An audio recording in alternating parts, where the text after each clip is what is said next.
Hello friends, இன்றைக்கி நம்ம daily லைஃப்க்கு தேவையான யூஸ்ஃபுல்லான கிச்சன் டிப்ஸ் தாங்க பார்க்க போகிறோம். அது மட்டும் இல்லைங்க, அடுப்பு துடைக்கிறதுக்கு துணியும் வேண்டாம், அதே போல் துவைக்கிற வேலையும் வேண்டாங்க. ஒரு பால் கவர் மட்டும் போதுங்க. லாஸ்ட் டிப்பு ரொம்ப ரொம்ப அவசியமான டிப்ஸுங்க. அந்த டிப்பு உங்களுக்கு ரொம்பவே யூஸ்ஃபுல்லாக இருக்கும். ஸ்கிப் பண்ணாமல் ஃபுல்லாக பார்த்தா உங்களுக்கு புரியுங்க. ஃபஸ்ட்டு டிப்பு என்னன்னு சொல்லி பார்க்கலாம். நம்ம வீட்டில் நம்ம டிஷ்ஷு எல்லாம் வச்சுருப்போம். டிஷ்ஷு நல்லா தபமான டிஷ்ஷுவை நம்ம எடுத்துக்கலாங்க. ஒருவேளை உங்கள் வீட்டில் டிஷ்ஷு இல்லைனா நீங்கள் ஒரு காட்டன் கிளாத்துமே சின்னசாக நம்ம கட் பண்ணி எடுத்துக்கலாங்க. டிஷ்ஷுக்குள்ளே நீங்கள் பார்த்தீங்கன்னா ஒரு அரை ஸ்பூனுக்கு மட்டும் நம்ம அரிசி சேர்த்துக்கலாம். எந்த அரிசி வேணாலும் நம்ம சேர்த்துக்கலாங்க. அதுக்கப்புறம் நம்ம நல்லா மடித்து ஃபோல்டு பண்ணிக்கலாங்க. நம்ம சேர்த்துக்கிற பொருள் எதுவுமே நமக்கு கீழே விழக்கூடாது. அதனால் நல்லா மடித்து ஃபோல்டு பண்ணி நூல் வச்சு கட்டிக்கோங்க. அப்படிலாம் நீங்கள் இது போல் லப்பர் பேண்டுமே நீங்கள் மாட்டி விட்டுக்கலாங்க. அதுக்கப்புறம் நம்ம டிஷ்ஷுவை சைடில் வச்சுக்கலாம். நம்ம வீட்டில் நம்ம உப்பெல்லாம் வாங்கி நம்ம ஸ்டோர் பண்ணி வைப்போம் இல்லையா, அந்த மாதிரி நம்ம ஸ்டோர் பண்ணி வைக்கும்போது மழை காலமாக இருந்தாலும் சரிங்க, வெயில் காலமாக இருந்தாலும் சரிங்க, அந்த உப்பில் நமக்கு ஒரு மாதிரி நீர் விட்ட மாதிரி ஆகிடும் இல்லையா, அந்த மாதிரி ஆகாமல் இருக்க இந்த டிப்ஸை நீங்கள் ட்ரை பண்ணுங்கள். நான் ஏற்கனவே ஒரு தேங்காவோட வச்சுருக்கேங்க. இது கூடவே நீங்கள் பார்த்தீங்கன்னா இந்த டிஷ்ஷும் நான் வச்சுருக்கேன். இந்த மாதிரி நீங்கள் ஸ்டோர் பண்ணி வைக்கும்போது அந்த உப்புக்குள்ளே நமக்கு எப்போவுமே நீர் விடாதுங்க. ரொம்பவே நமக்கு ஃப்ரெஷ்ஷாக இருக்குங்க. நெக்ஸ்ட்டு டிப்பே என்னன்னு சொல்லி பார்க்கலாம். நம்ம வீட்டில் நம்ம வெங்காயம்லாம் அதிகமாக வாங்கி நம்ம ஸ்டோர் பண்ணி வைப்போம் இல்லையா, அந்த மாதிரி நம்ம வெங்காயம் வாங்கி நம்ம ஸ்டோர் பண்ணி வச்சோம்னா அந்த வெங்காயம் நமக்கு ரொம்ப நாளைக்கு வராதுங்க. ஒவ்வொரு வெங்காயமும் நமக்கு சீக்கிரமாக கெட்டு போயிடும் இல்லையா, அந்த மாதிரி ஆகாமல் இருக்கிறதுக்கு இந்த டிப்பை மறக்காமல் ட்ரை பண்ணுங்கள். ஃபஸ்ட்டு நீங்கள் வெங்காயம் வாங்கினதை நீங்கள் பார்த்தீங்கன்னா அதுக்குள்ளே ஏதாச்சும் கெட்டு போன வெங்காயம் இருந்தால் அதை நீங்கள் செப்பரேட்டாக எடுத்து வச்சுக்கோங்க. அதுக்கப்புறம் பார்த்தீங்கன்னா பேப்பர் நம்ம எடுத்துக்கலாம். நீங்கள் நார்மல் பேப்பர் எடுத்தாலும் சரி, இல்லை இது போல் நீங்கள் நியூஸ் பேப்பர் எடுத்தாலும் சரிங்க. சின்ன சின்ன பீஸாக நம்ம கட் பண்ணிட்டு நல்லா நம்ம கசக்கிட்டு அந்த வெங்காயத்தை உள்ளுக்குள்ளே நீங்கள் அங்கங்கே வச்சு விட்டுருங்க. இந்த மாதிரி நீங்கள் வைக்கும்போது அந்த வெங்காயம் நமக்கு ரொம்ப நாளைக்கு கெட்டு போகாமல் இருக்கும். அதே போல் நமக்கு வெங்காயம் ஈரத்தன்மை படாமல் இருந்தாலே அந்த வெங்காயம் நமக்கு ரொம்ப நாளைக்கு ஃப்ரெஷ்ஷாகவே இருக்குங்க. கண்டிப்பாக இந்த சின்ன டிப்பை உங்கள் வீட்டில் நீங்களும் ட்ரை பண்ணி பாருங்கள். ரொம்பவே யூஸ்ஃபுல்லாக இருக்குங்க. நெக்ஸ்ட்டு டிப்பை பார்க்கலாம். நான் பாருங்கள், இது போல் ஒரு பெரிய வாட்டர் கேன் எடுத்துருக்குங்க. இந்த வாட்டர் கேனை நம்ம எப்படி யூஸ் பண்ணலான்னு சொல்லி பார்க்கலாம். இந்த வாட்டர் கேன் அப்படி இருக்கட்டுங்க. அதுக்கப்புறம் நம்ம சிசர் எடுத்துக்கலாங்க. சிசர் நம்ம எடுத்ததுக்கப்புறம் அந்த மேலே இருக்கிற கவர் எல்லாமே நம்ம ரிமூவ் பண்ணிக்கலாங்க.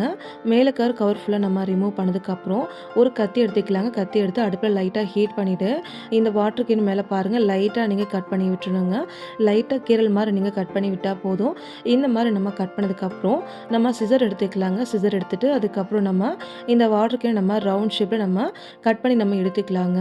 நான் கட் பண்ணி காமிக்கிற பாருங்கள். நீங்களும் இதே போல் சிசர் வச்சு ரவுண்ட் ஷேப்புக்கு நம்ம கட் பண்ணி எடுத்துடலாங்க.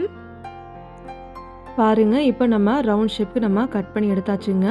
இந்த மாதிரி நம்ம கட் பண்ணதுக்கப்புறம் இந்த 2 வாட்டர் கேன் நீங்கள் அப்படி வச்சுக்கோங்க. அதுக்கப்புறம் நம்ம சிசர் எடுத்துக்கணுங்க. இப்போ நம்ம மேல் போர்ஷன் நம்ம கட் பண்ணி அதை நம்ம எடுத்துக்கலாங்க. அதை எடுத்துகிட்டு நம்ம ஒரு 1/2 இன்ச் அளவுக்கு மட்டும் நம்ம சிசர் வச்சு நம்ம ரவுண்ட் ஷேப்புக்கு நம்ம கட் பண்ணி எடுத்துடலாங்க. நான் இப்போ கட் பண்ணி காமிக்கிற பாருங்கள். நீங்களுமே இதே போல் ரவுண்ட் ஷேப்புக்கு நம்ம கட் பண்ணி எடுத்துக்கலாங்க. இந்த மாதிரி நீங்கள் கட் பண்ணதுக்கப்புறம் இதை நீங்கள் அப்படியே வச்சுக்கோங்க. இந்த வாட்டர் கேன் எதுக்காகன்னு சொல்லி பார்க்கலாம். நம்ம வீட்டில் நம்ம அடிக்கடிக்கு யூஸ் பண்ணக்கூடிய கொத்தமல்லி இருக்குல்ல, இந்த கொத்தமல்லி நம்ம எப்படி நம்ம ஸ்டோர் பண்ணி வச்சாலுமே நமக்கு அந்த அளவுக்கு ஃப்ரெஷ்ஷாக இருக்காதுங்க. ஆனால் இந்த மாதிரி நீங்கள் ஸ்டோர் பண்ணி வைங்க. முதல் நாள் எந்த அளவுக்கு நீங்கள் ஃப்ரெஷ்ஷாக வைக்கிறீங்களோ கடைசி நாள் வரைக்குமே நீங்கள் அந்த கொத்தமல்லி அவ்வளோ ஃப்ரெஷ்ஷாக நீங்கள் வச்சுக்க முடியுங்க. இப்போ நான் கொத்தமல்லி ஃபுல்லாக எடுத்துன்னா இந்த பாட்டில் உள்ளுக்குள்ளே வேரோடையே போட்டுக்கிட்டுங்க. அதுக்கப்புறம் கொத்தமல்லி தலை ஃபுல்லாக நம்ம ஒட்டுக்க கையில் பிடிச்சிட்டு அதுக்கப்புறம் நம்ம எப்போதும் போல் அந்த மூடியை வச்சு நம்ம அழகாக நம்ம க்ளோஸ் பண்ணி விட்டுடலாம். இந்த மாதிரி அழகாக நீங்கள் க்ளோஸ் பண்ணி ஃப்ரிட்ஜ் சைடில் நீங்கள் வச்சாலே போதுங்க. அந்த கொத்தமல்லி நீங்கள் 1 மாதம் நீங்கள் வச்சுருந்தாலுமே சுத்தமாக நமக்கு வாடியே போகாது. அவ்வளோ ஒரு ஃப்ரெஷ்னஸாக இருக்குங்க. கண்டிப்பாக இந்த டிப்ஸை நீங்கள் மிஸ் பண்ணாதீங்க. உங்கள் வீட்டில் நீங்களும் ட்ரை பண்ணி பாருங்கள். நெக்ஸ்ட்டு டிப்பு என்னன்னு சொல்லி பார்க்கலாம். நம்ம வீட்டில் நம்ம டிஷர்ட்ஸ்லாம் மடிச்சு வைக்க போகிறோன்னா மறக்காமல் இந்த டிப்ஸை நீங்கள் ட்ரை பண்ணுங்கள். ஃபஸ்ட்டு நம்ம டிஷர்ட்ஸை 2 இது போல் நம்ம மடித்து விட்டுக்கலாங்க. மடித்ததுக்கப்புறம் லைட்டாக கை வச்சு இது போல் நீங்கள் தடவி விட்டிங்கன்னா அந்த சுருக்கம் எல்லாமே நமக்கு போயிடுங்க. அதுக்கப்புறம் நம்ம இந்த பனியன் இருக்குல்ல, இந்த பனியனை நீங்கள் லைட்டாக இது போல் கொஞ்சமாக நீங்கள் மடித்து விட்டுருங்க. அதே போல் ஆப்போசிட் சைடுமே இது போல் கொஞ்சமாக நீங்கள் மடிச்சுட்டு இந்த பனியன் நம்ம திருப்பி போட்டுக்கலாங்க. அதுக்கப்புறம் நம்ம கையை அழகாக எடுத்துகிட்டு இன்னொரு மடி போல் மடித்து வச்சுக்கலாங்க. நான் வீடியோவில் காட்டின மாதிரி நீங்கள் டிஷர்ட்டை மடித்து வச்சுக்கோங்க. இந்த மாதிரி மடித்து அழகாக நீங்கள் அடுக்கி வச்சிங்கன்னா நிறைய டிஷர்ட்ஸ் அடுக்கி வைக்க முடியுங்க. அது மட்டும் இல்லைங்க, நீங்கள் திரும்ப எடுத்து யூஸ் பண்ணும்போது நமக்கு அந்த டிஷர்ட்டு சுருக்கம் இல்லாமல் ரொம்ப நமக்கு நீட்டாக இருக்கும். ஐரன் பண்ண மாதிரி நமக்கு இருக்குங்க. கண்டிப்பாக இந்த டிப்ஸை நீங்களும் ட்ரை பண்ணி பாருங்கள். நெக்ஸ்ட் டிப்பே என்னன்னு சொல்லி பார்க்கலாம். நம்ம வீட்ல நம்ம பால்லாம் காய்ச்சும்போது நீங்க பார்த்தீங்கன்னா, அந்த பால் நமக்கு பொங்கி வந்துட்டே இருக்குங்க. அந்த மாரி பொங்கி வரும்போது நம்ம சிம்மில் வைப்போம் இல்லையா?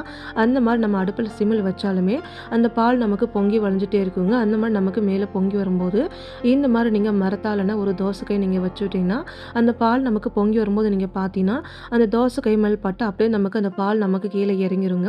இந்த மாரி நீங்க தோசைக்கை நீங்க வைக்கும்போது, அந்த பால் நமக்கு கீழ சிந்தாம இருக்கும். அடுப்புமே நமக்கு கிளீனாவே இருக்குங்க. கண்டிப்பா இந்த சின்ன டிப்பையும் உங்க வீட்ல நீங்களும் ட்ரை பண்ணி பாருங்க. ரொம்பவே யூஸ்ஃபுல்லா இருக்குங்க. நெக்ஸ்ட் டிப் என்னன்னு சொல்லி பார்க்கலாம். இந்த டிப்ஸ் பாருங்க உங்களுக்கு ரொம்ப ரொம்ப யூஸ்ஃபுல்லா இருக்குங்க. உங்க கேஸ் அடுப்பு எவ்வளோ அழுக்கு, எண்ணெய் பிசுக்கு எதுவா இருந்தாலும் சரிங்க, சூப்பரா இது போல நீங்க கிளீன் பண்ணிக்கலாங்க. எப்படின்னு சொல்லி பார்க்கலாமா?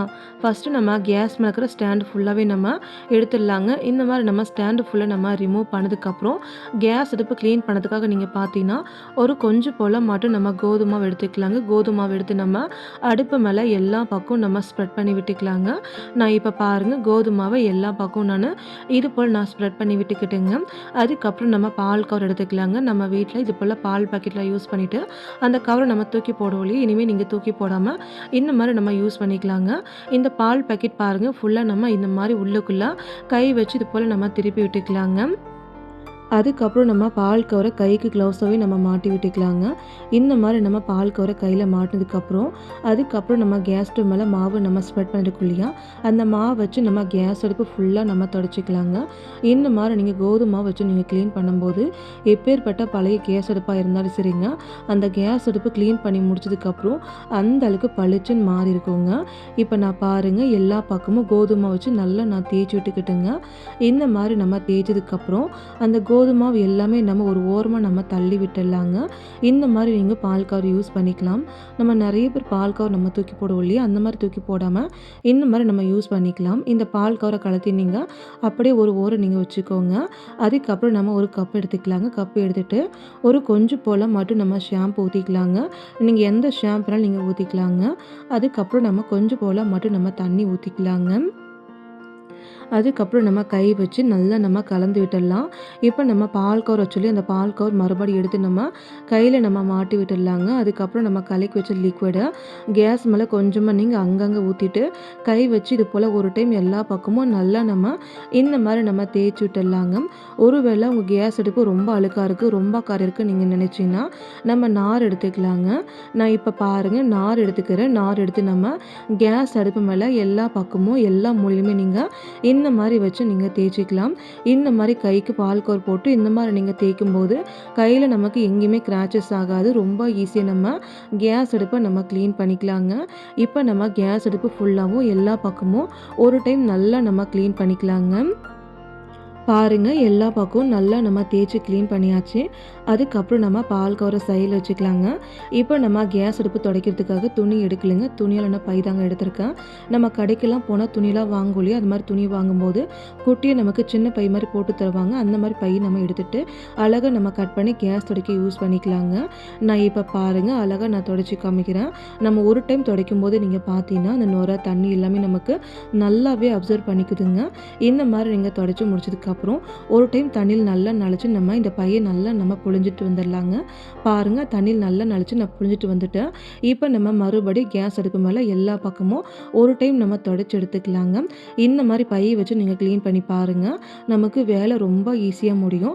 அடுப்பு துடைக்கிறதுக்கு நீங்கள் துணியும் யூஸ் பண்ண வேண்டாம், அதே போல் துவைக்கவும் வேண்டாங்க. இந்த மாதிரி நீங்கள் தொடச்சி முடிச்சதுக்கப்புறம் இந்த பையை நீங்கள் மறுபடியும் யூஸ் பண்ணிக்கலாங்க. அப்படியே நீங்கள் வேணாம்னு நினச்சிங்கன்னா தூக்கியுமே போட்டுடலாங்க. கண்டிப்பாக இந்த டிப்பை மிஸ் பண்ணாமல் ட்ரை பண்ணுங்கள். வேலை ரொம்ப ஈஸியாக இருக்கும். அடுப்புமே பார்க்குறதுக்கு அவ்வளோ பளிச்சுன்னு இருக்கும். கண்டிப்பாக ட்ரை பண்ணுங்கள். ஓகே ஃப்ரெண்ட்ஸ், இந்த டிப்ஸ் இந்த வீடியோ உங்களுக்கு ஏதாச்சும் யூஸ்ஃபுல்லாக இருக்குன்னு நீங்கள் நினச்சிங்கன்னா மறக்காமல் ஒரு லைக் பண்ணுங்கள், கமெண்ட் பண்ணுங்கள், சப்ஸ்கிரைப் பண்ணுங்கள், ஷேர் பண்ணுங்கள், மறக்காமல் ஐஃப் கொடுங்க. Thank you friends. தேங்க்ஸ் ஃபார் வாட்சிங்.